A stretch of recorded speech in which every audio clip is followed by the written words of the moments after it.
Hello, and welcome to the Exponential Growth Podcast, powered by Analyst Investors. I'm your host, David Olivencia, co-founder of Analyst Investors, and a passionate advocate for leveraging innovation and technology to drive success. Let's get started. This is Exponential Growth. I also want to give gratitude to Salvi Media. They're the founding sponsor of the podcast. They're a premier executive content agency dedicated to crafting exceptional content and strategies that elevate companies' brands and their executives. They're creators of the Emmy Award-winning CEO series. I think many of you have seen that. We've also featured one of my portfolio companies, Analyst Investors and Hallow, on their CEO series. And they've had in-depth interviews with CEOs talking about their personal journeys and business experience. The CEO series can be found on Cheddar, Entrepreneur Magazine, Reach TV, and really want to thank Salvi Media for their support of the podcast. You can also follow them on social media, as well as they have a podcast studio in Chicago. Join them as well. So again, thank you, Salvi Media, for making this podcast possible. Today we have a dear friend, known this guy almost too long to tell, 30, 20 years, went to college together at Rose-Hulman Institute of Technology. It's the #1 undergrad engineering school in America, I think like 20 years in a row or so. For those who don't know Rose-Hulman, I always tell my friends on the East Coast, I say, hey, it is the Cooper Union of the Midwest, and they get it, right? And then to my friends on the West Coast, I say, it's the Harvey Mudd of the Midwest, and then they get it. And then I always tell them, yeah, we've been kicking your butt every year for 20 years, being the #1 U.S. News and World Report. So I've known this guy. We were in the same fraternity together. An amazing student, amazing leader. Welcome to the podcast, Scott Slisher. Thanks, Dave. All right, great. Well, Scott, I have certain insights into your life journey, and obviously spent some time in college together. I always tell people Scott's got the dirty secrets on me, but Scott's also good because I got the dirty secrets on Scott. So you're too much enough. But I think I got more than he has. Scott was a good guy. But Scott, tell our listeners and just to the listeners too. So we bring on different guests here. When I think about energy and the importance of energy and the broad impacts of energy, like the #1 leader, and I have a pretty interesting network, but the #1 leader I think of is Scott Slisher. So Scott, please tell our listeners a little bit about your life story. Yeah, happy to do it. And Dave and I are grateful that social media was an advent long after we were in action, if you will. So very good for both of us. Many folks, I'm sure. There are no pictures. So yeah, as Dave mentioned, known each other a long time. Indiana, born and raised, pretty similar area to actually Dave, but very different circumstances, but pretty similar geography. So pretty neat for us to go to college together. And I learned a lot from Dave and certainly admired his trajectory during college. And boy, since he's had quite the career. So this has been fun to follow. Northwest Indiana, engineering degree from Rose-Hulman, mechanical engineering. Went on then to work at NIPSCO, which is Northern Indiana Public Service Company. So that was our home utility in terms of natural gas, electricity generation, distribution, transmission. And in that capacity, went through a management rotation program, really got to understand how utilities worked across the full business. Got very involved in our industrial base in that part of the country. And for anyone familiar, Northwest Indiana is rich with steel, refining, a lot of ancillary supporting industries, both to those as well as the auto space. So great opportunity to understand industry and what drove those businesses, the economics of energy. And so went to night school at IU, got an MBA at that time, got my professional engineering license very shortly thereafter, and was practicing in this engineering finance realm of designing thermal cycles, working on power plant development, and was fortunate to work in a competitive or non-regulated industry subsidiary of NIPSCO, and did a lot of cogeneration, combined heat and power projects over early in my career, which was fantastic experience. So over my skis in many cases, but it makes you learn fast. Well, that's where you learn. That makes you tough. That's where you learn. Your challenge, adaptive creativity or challenge. And then Went to work for AEP after that. Had a good segment working internationally. Did a lot of time in Southeast And so Asia. just for our listeners, Scott, what's AEP? Yeah. American Electric Power is one of the largest utilities in the U.S., spans from Michigan to the Mexican border, and vertically integrated utility today, roughly a $50-55 billion market cap, which sounds relatively paltry compared to some of the AI companies, but there was a Nice time tech when that was companies, big. yeah, isn't it amazing? Like 55, like 10 years ago, it was like, wow, that was, and now it's like, Yeah, whatever. yeah, What's a few billions yeah, among friends? yeah. Yeah. If you're not Fortune 10, then you don't count. Yeah. Exactly. So, but good international experience, was able to put a lot of the same skills and fundamentals, first principles to apply, both technical and commercial. Um, Moved on from AEP in the early 2000s, did some time working in competitive markets. Texas opened up in 2001, 2002, doing retail electricity, getting involved in trading and marketing of gas and power. Come to really appreciate options, volatility, extrinsic value, and principles that don't necessarily come off of a traditional discounted cash flow analysis, but can generate wealth quickly when you're long, and when you're short, can generate a lot of pain. So Yeah. really came to respect and appreciate the value and issues around volatility and options. Well, and in Worked 2001-ish, isn't that Enron time-ish with all Enron those kind of collapsed. interesting Yep. financial instruments around trading or fake financial, who knows what, but that was an interesting time to be Texas and in the energy space, and especially where you were doing there, right? Correct. And I mean, a lot of corollaries to today. We had the internet, which was this thing everybody was really excited about, and we're pretty sure it was going to use tons of power. And so we had a boom in the US of building out gas turbine generation. Enron was in the midst of that. GE was in the midst of that. And all of it came crashing down shortly thereafter. Um, Interesting time. And again, you really do understand risk management, and when things don't go right, or when everybody starts behaving like a herd, what can happen to you? You all run off the cliff together. So AEP did not like all of that and decided to get out of those businesses and return to just a purely regulated utility. And we can talk more about that if it comes up. Went in and worked in the competitive energy marketing space only, so no utility stuff, which was good. And finished off the decade working for, again, blast of the past, but solar really technologically exploded in the late aughts. And there was a foot race around photovoltaics, concentrating photovoltaics, thin films, What's a concentrating. photo, Scott? What the heck's a photovoltaic? What Yeah, the heck is that? we just say PV now. Okay. So PV, so what you would see today on a rooftop is Okay. photovoltaic. Yep. Okay. Again, we don't even think about it too much. It's ubiquitous now, but at the time, the conventional solar technology was trough mirrors and/or heliostats, where you're focusing sunlight on a tower, melting salt, and then converting it to steam and running a turbine. That was the technology of the time. And I worked for a Masdar, which was an Abu Dhabi sovereign fund investing in energy. And we were working on trough plants, looking at industrial applications as well as centralized generation IPPs at the same time that PV and other things. And in hindsight, PV not only won the day, it swept the field. And so Yeah. almost any other technology was that, but this boom, there was a clean tech 1.0. And so it was fun to participate in that. I was not on the winning technology front, but learned a lot.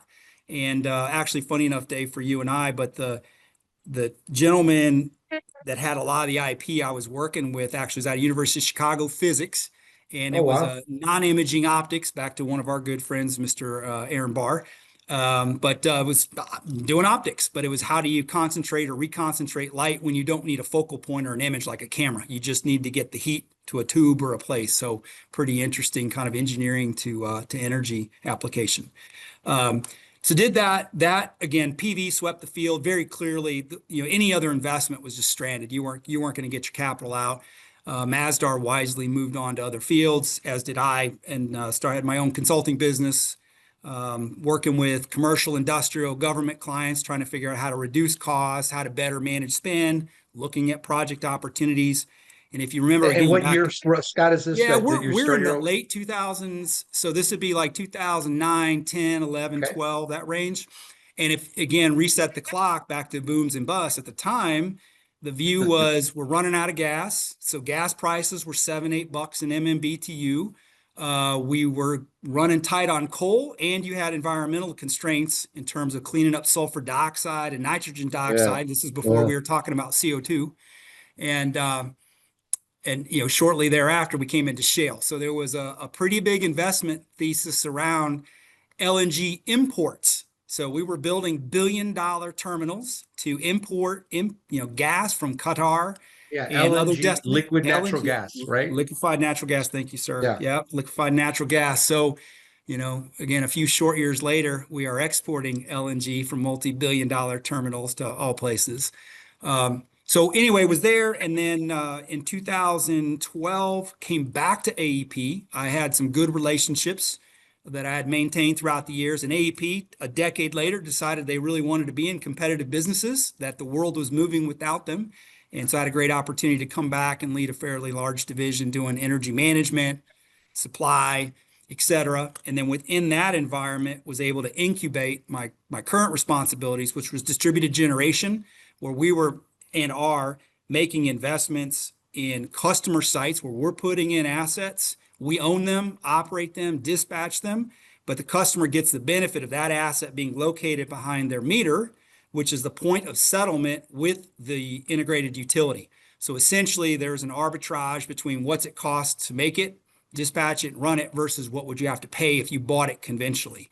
And as we've moved over time, those economics have gotten more and more favorable for the host or the end user. So started that business in 2015 inside of this AEP competitive environment, progressed it, and then in 2024, AEP once again decided to become a regulated utility.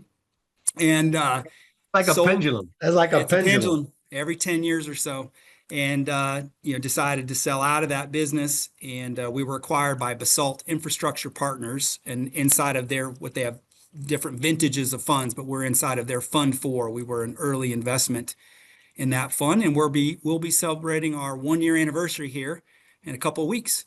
So have moved like a private equity fund, I guess. Is that Yeah. Basalt is a Western European, North American private equity, focused on fiber optics, telecommunications, transport, and energy. Oh, wow.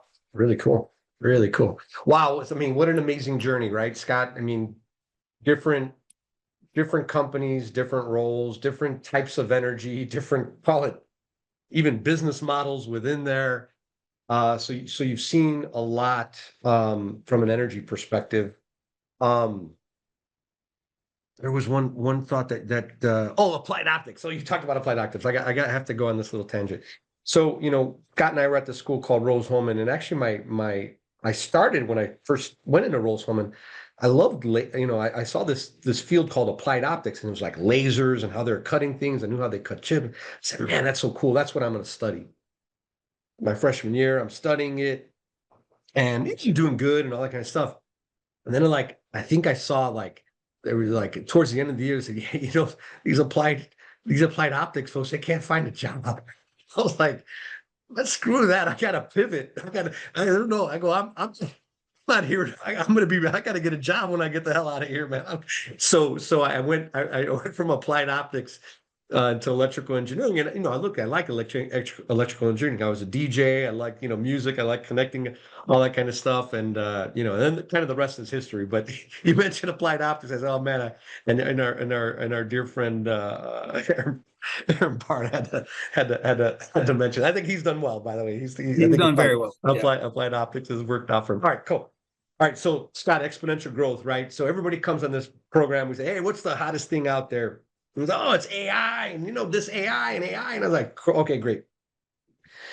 And then what I've been learning more and more about is what, the big enabler to AI and really what's going to power and compete, help us compete with China. And really, for the most part right now, globally, I think it's like us and China, and then it's like everybody. I don't think anybody else is going to be able to compete with resources and scale and the models and all that kind of stuff. It's going to be really, really difficult for the foreseeable future. So you got this 2-country race that's going on. but the enabler to all this stuff, I mean, so that there's talk about data centers, right? And these data centers are cranking them out like tortillas. I tell a lot of people these data so you can't turn around with any place in America where they're cranking out data centers. But guess what? It's like you got data center, you got chips, data centers, and electricity, right? Really kind of like call it the major three kind of levers here.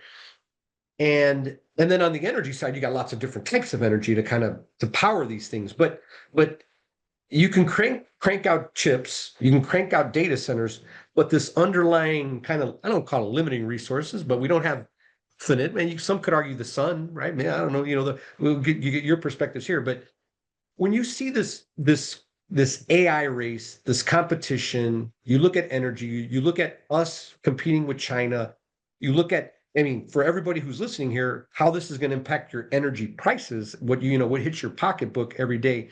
How do you see this kind of global race, energy, AI, data center chip? How do you see this playing out, and what's your kind of overall perspective of what we should be looking at? Could you ask a bigger question? Yeah, Dave, I think, I mean, there's a lot to unpack there. When we talk about the nexus, you're absolutely right. I mean, this is exploding. There is so much capital chasing AI. It is driving everything. And again, none of us have to look far. Look at the S&P 500 and the concentration of the Mag 7. On the private equity side, where a lot of this activity is taking place, you can't even invest. You're locked out because you've got a lot of private equity who's trying to get it as much of this action as they can. And even the AI, like how do you invest in AI? You're really limited in your options. A lot of this stuff is happening in a market that you can't get access to. So I think, in terms of going back to 2000, this is the internet plus. I think this is probably even big. It's certainly bigger technologically in the long term. Although I don't think any of us know exactly how this is going to play out, and there's as many things to worry about as to be excited. In terms of what has to happen for these folks, it is a race. It's an arms race. The bigger the center, the more compute, the more advancement can be made on the training side, as well as value capture and market share capture. We're on the front end. If Google has 90% of search today, who's going to be 90% AI queries? I mean, that race is on, and I think it's pretty evident as we've seen on Internet 1.0 that those early winners are going to build some commanding heights. And we certainly moved away from some of the traditional antitrust measures. So realistically, if you can get this right, you probably got a decade or two run, and it may not be the same names that we're used to. So, money will drive a lot, and we're seeing it. What does it take to drive a DC or get a DC in the ground? One is economy of scale. So we've seen data centers go from, call it 20 megawatts 5 to 10 years ago to 100 meg. We're seeing DCs now that are 240 meg is almost a starting point. And we're seeing DC proposals that are more than a gigawatt or 1,000 megawatts, which in a traditional what does that mean? sense, So they average how could people wrap their head, our listeners, like what is a megawatt? Like how is it enough to power a whole city, or yeah. how should they I think mean, about it on a at the simple scale? base, yeah, scale wise, a residential consumer will use around 1 kilowatt on average of usage. So 1 kilowatt, 1,000 kilowatts is 1 megawatt, and 1,000 megawatts is 1 gigawatt. So we're talking about 1 million homes average use. Okay. Is what these data centers are cranking out just at a That's scale. right. Wow. That's the Okay. scale they're after. And different DCs have different purposes. So, when we're talking that scale, largely, these are AI training centers. Longer term, they're going to convert. But when you look at the use case, is it a training center? Is it an inference application? Is it an edge case? Is it a traditional cloud model? All those matter in terms of you explained that well. You've got power, you got to have it. That's table stakes. No power, no compute. Done. Right.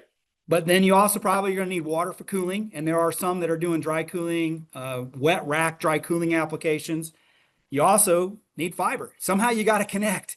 And what's your latency from a user base? So you could have a massive center in a relatively remote location with good power and water for training, or maybe you're doing crypto, for instance, but that's probably not going to work for an inference user down the road. So there are premium markets in the US. Virginia is number one. Everybody wants to be in Northern Virginia, best latency in the world, but it's jammed. Why is that? Why is that? Access to fiber. If you Just with a track ton of fiber, federal government, all that kind of stuff. proximity to New York City, So you have got all the elements from that center can train, it can use inference. You are so close to those markets. And we got a lot of applications in the world where milliseconds are millions, right? Their Yeah. time is everything. So Yeah. in terms of time and space, the closer you can get to those core hubs, the more important. But Virginia's built out. They don't have any more power. They're running out of land. The application's there. So those users are now moving elsewhere. Chicago, lots of power, more access to land, and a great fiber network. Again, not as good as Virginia, but really good. And everywhere now in between. So Columbus, for instance, Ohio, you're sitting between Virginia and Chicago. We've had thousands of megawatts of data center proposals and on-site going here now in Columbus, Ohio, which would not be traditionally a tech center. And obviously you had the West Coast, the original hubs, because of your proximity to Silicon Valley and Redmond, Washington. Yeah. So as we look at this, Dave, I think you got to, there's the AI play, the training side or the LLM development and build out. There's longer term, the inference and the usage of the AIs, but you still have crypto, and at $120,000 a Bitcoin, right? That has boomed. So the energy consumption on crypto has gone through the roof quietly, but there's a lot going on there. And then you got your edge case. And so through the roof. So let's just, so is it how, because they do the mining for it. You got the trend. Obviously they're doing the transactions on it. Yep. What's driving it through? Is it now mining? Because it's mining because the last, whatever, million or so Bitcoins, you just need, more and more and more. That much more. Yep. And so it's going to get in. Is that another exponential curve? The amount of energy it doubles to crack the code. That's right. Yep, it doubles with each generation. So, and Bitcoin, to their credit, they don't need the same level of resiliency. So we talked about it's not just power. When we think of power in kilowatt hours, but there's power in kilowatts or capacity. You're running a data center, you've made that kind of investment, you got to protect that investment, and you got to make sure you get a high utilization factor. So if you're buying NVIDIA GPUs, those can't be idle. You'll never get an ROI, even as much money as these they're folks have. expensive. Yeah, a 100 megawatt data center is going to run $10 to $12 billion. You're not going to take a chance in terms of your uptime or availability. So a traditional data centers, what we would say is 5 nines. So it's 99.999% available, which means you only have a few hours a year of downtime. In crypto, you can be interrupted. You can stop mining, you can start mining. So crypto has been smart in the way they've gone about this is just find nooks and crannies. They don't need 100 megawatt sites. They can do 5 and 10s. So they're almost the gorillas in my mind of finding locations for, call them DCs, but they're really mining plants. It's a lower cost. They're really just doing compute. They don't need GPUs, they need CPUs, and they don't need a 10-year or 20-year time horizon. If they can get a 5 to 10-year run, that's their payback. Yeah. They're good. So those folks have moved quickly, as we've seen crypto move from the fringe to, if not accepted, praised. I'm big on crypto. I think crypto, I think we're still early. We're early. It's grown a lot, but I still think there's a big upside with crypto, with all the stuff, just call it the blockchain, where transactions are made, where finance is going. You've got federal governments now that are buying Bitcoin. You've got corporations that are putting it in their treasury more and more every day. Individual users, platforms like Coinbase that are offering crazy leverage. More, there's a lot of leverage out there. So it's, I think we're still, still a lot of, there's maybe 3 or 4 governments in the world that have, so if you get half of them, I think they said too, if just the ultra wealthy, I think the numbers like maybe 10, 20% have any exposure to Bitcoin. If they just put 1% of their assets into Bitcoin, so you got all these different factors that I see. I still think there's tons of upside, on Bitcoin. So kind of went off to a Bitcoin. Well, it's fine, but it's part of the whole. I think we simplify this too often, and it's all AI. And the reality is the AI is still coming. NVIDIA can only make so many GPUs. Only so many data centers can get built at a time. So we haven't yet seen the AI power demand boom. It's coming. We're just, in my opinion, seeing a lot of traditional cloud growth, it's been on a growth track forever. Although efficiency, Moore's law, there's other factors that have tamped its demand over time. So the usage has gone way up. The amount of compute that's being produced is enormous, but the bit to watt, or the bit to compute spread, has been relatively maintained by technological advance. Now you get in with GPUs, which is a whole nother level of intensity and size. That's coming. I think what you're seeing right now is a lot of continued cloud, some early AI, and a lot of crypto that's been stealthily preparing itself. The spreads are there. And those folks, I mean, as you're getting to, Dave, I mean, it really is. They're taking electrons and they're commuting it into a digital good.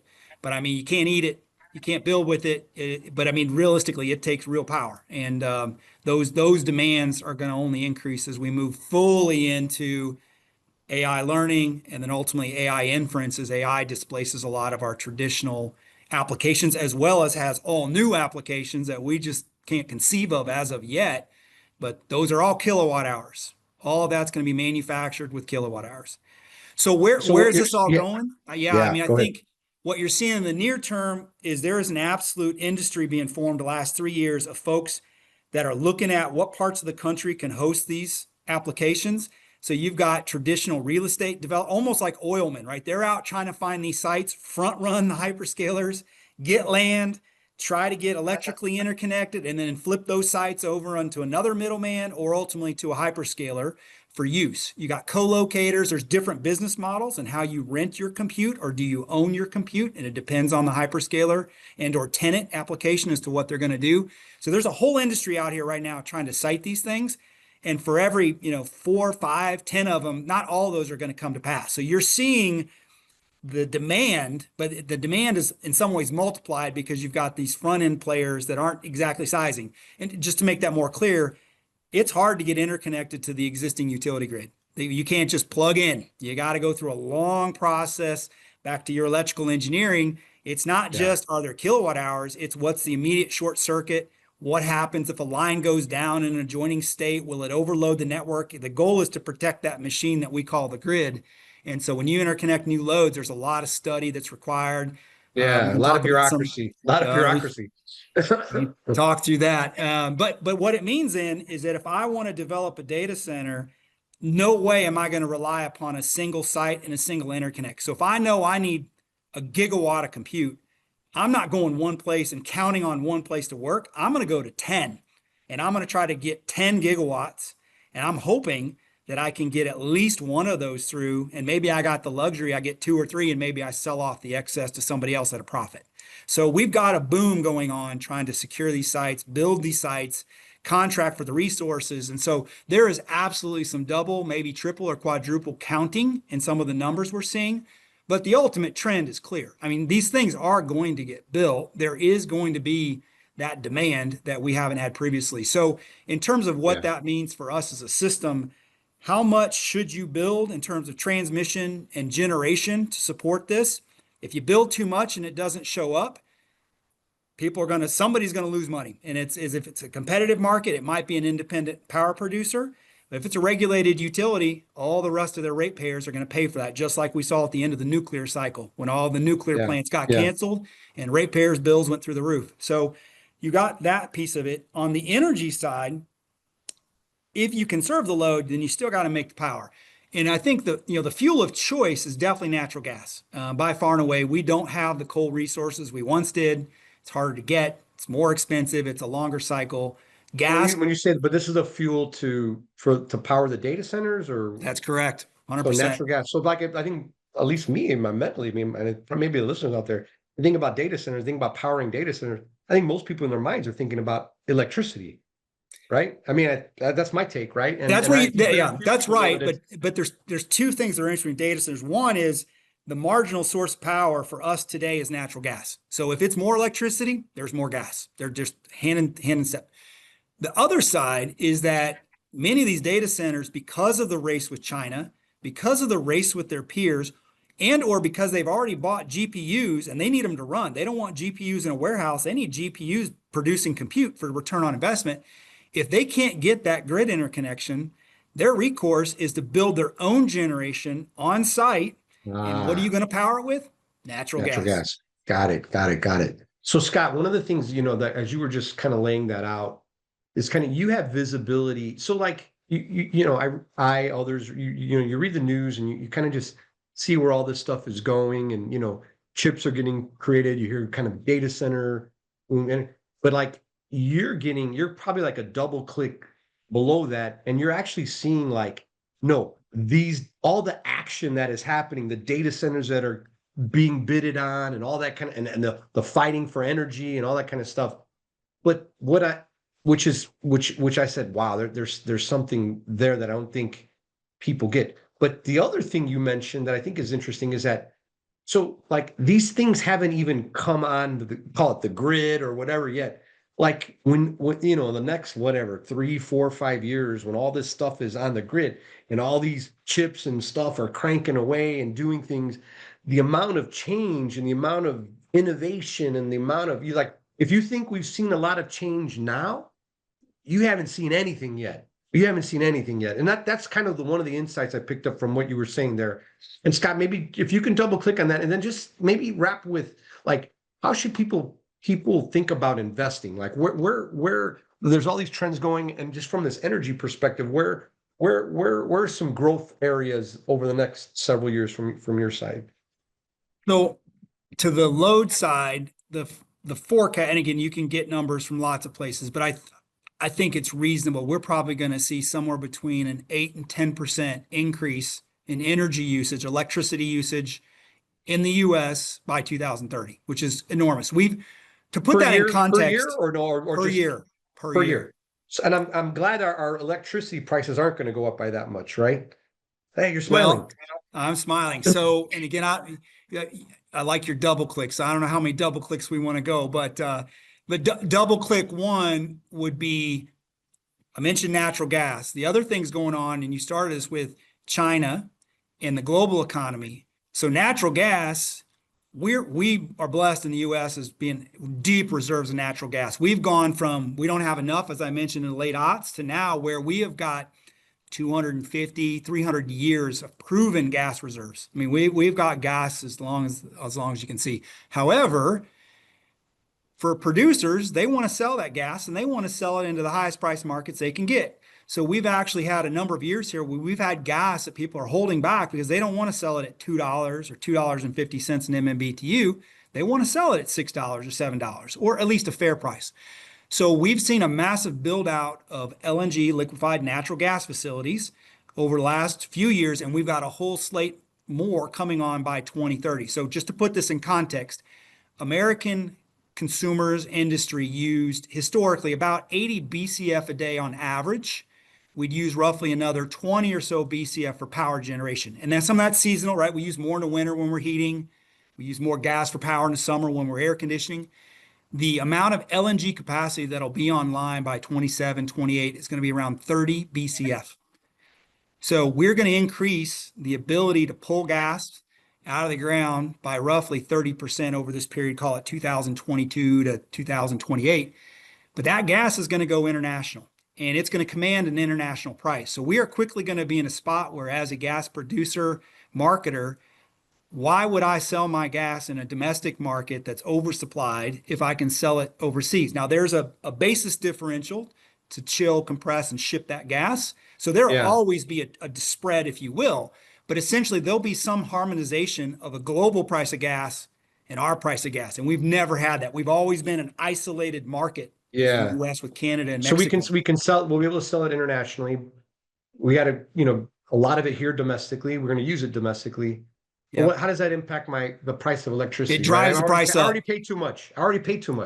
Everybody, I think everybody who's listening to say, I already paid too much. Data centers, AI is going to drive it. You're telling me, Scott, we're going to go about 8, 10% per year up. Your price of gas go 8 to 10% per year up, roughly for the next 5 years or so, right? Yeah.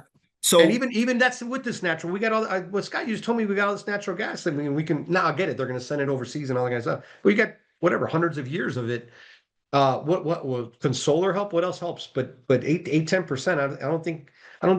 I think we're breaking news here, Scott. Well, to be clear, the 8 to 10% is the percentage increase in load over the next 5 years. So what we're saying is there'll be 10% more load in 2030 than there is today. And that may not sound like a lot, but in totality of a modern economy, and we use 25% of the world's energy. Like we like our energy. So that is a lot. In our industry and energy, we have typically been using the same or less year over year over year because of efficiency, because of improvements. And even as we talk AI, right, we think AI is going to make us smarter, improve our building systems, our use of heating and cooling, transportation, et cetera. So in theory, that's with all those other aspects coming in. Yeah. What happens? Gas, goes up because of international pricing. The other piece that everyone needs to understand in electricity, before the advent of batteries, which is another technological disruption. So back to your kind of original question, we couldn't store electricity. You make it exactly as you need to use it. And this is a double E, but right, we run a 60 hertz system, and that system has to be exactly 60 hertz. That's the cycle, not 60.1, not 59.9, it's 60. Yeah. So we're exactly balanced between load and supply. Well, as data centers come in, that is going to naturally put more and more base load on the grid, which means that the resources that have to be run are higher and higher up the supply stack. So if you thought about that, if I had, I've got my Sunday best clothes, and then I've got my Saturday okay stuff, and I got my, week, whatever, the more the Sunday best I got to use, the less I have. I have to start going to the other stuff. And so in energy, we have locationally marginal priced markets. So every organized regional transmission organization in the country, Texas, PJM in the Mid-Atlantic, New England, California, all of those markets are run with the idea of economic dispatch. So the next generator that has the cheapest electron to sell, that's who you're going to buy from. And then they have a supply stack or a list of generators, like who do I call next? Who do I call next? If you take out the bottom 15, 20% where that didn't used to exist with the data centers, then you just push yourself up the stack. So it's not just that the price of gas is higher, it's that the unit you're going to buy is a unit that didn't used to be in the dispatch stack. It used to be out of the money. Now it's in the money. So the price for energy goes up for everybody. Yeah. Wow. So Scott, then if you had, or when you, if where should people invest, right? If we go like more, like, do you think is the big bet, is it data centers? Is it solar panels? Is it LNG? Is it real estate in West Virginia? Right? Because it's close there. Yeah. So, it's probably a lot cheaper. Where should people, where are the big bets you think, from an investment perspective, are going to be made in this kind of the space? Yeah, I like the way you laid this out when you started with, look, could you directly invest in AI? And the answer is kind of, again, some, chat, no. But there are a number of companies, right, that are public. You can make an investment in. Do you want to invest in the compute supporting AI? Yep, you got some options there. Do you want to invest in the watts, the kilowatts that are going to drive the AI? So that could be electricity, that could be natural gas. So that could be independent power producers on the electricity side. That can be your E&P companies on the gas side. Those are all like everywhere up that stack, that whole supply chain, and then the chips. So again, if you want to buy Nvidia, which again I think people have figured out if you haven't seen stock price, right? I mean, if they own that, they own that market. So I mean, you could buy Nvidia and not try to guess at who's going to have the best model. So how precise do you want to get? Do you want to diversify across that? The other piece is, what are some of the substitutes? And you started to go down this road. If the thesis is that we're going to use a lot more gas, we're going to export gas, and gas is a primary driver of the marginal kilowatt hour, then it should drive up kilowatt hour prices. So what are other techs or disruptions that might enter the market? The beauty of markets, right, is the solution for a high price is a high price. So run the price up, and lo and behold, you'll get innovation as people rush to meet that new opportunity. And I think in the U.S., vehicle to grid stuff. I mean, what if your car, can plug in at home at night or during the day to dispatch timely generation back into the market? So I think that whole economy around residentials, battery storage, cars, which are much bigger battery than any kind of Tesla Powerwall. Car would be 70 to 100 kilowatt hours. For a house that might use 20 kilowatt hours a day. Move it along. Solar is a great one you mentioned. Solar has been blocked out in many cases because of the political climate we're in, right? It's just become anything renewables is a dirty word, which is frankly really hard to understand because megawatt hour is a megawatt hour. The electrons don't have a political party. But on the residential side, and if you look at Germany and some other countries, there are a lot of innovations around balcony solar, for instance, is a German thing. They have a micro inverter on a solar panel you can hang off the balcony of your apartment and make 400 watts. I mean, it's something. It's cheap. It's Yeah, easy. You don't need an yeah, electrician to install it. You plug it in an outlet. And I think, and you would know better than I on some of your travels, but Puerto Rico, some countries like telecom are going to skip this whole grid thing and just go straight to renewables and microgrids. You got solar with a battery in a, equatorial setting where you're going to have good sunlight more often than not. You don't need a grid. So I think there's an opening here longer term for both the control side, like how do we smartly use energy down to even a residential level, but also folks turning the stuff into a product. We all have air conditioners. Don't think twice. You got a furnace. You don't think twice. Like there's no reason you can't make your own power at home. And again, I think we're going to see some of those things come out. So that would be a substitute, opportunity. It yeah. wouldn't be directly in the chain, but if it's all boats are rising, like what are some of the other substitutions that are going to take place with higher prices? Scott, there's so many, godly, we touched on so many different topics. I know you got a lot of stuff going on.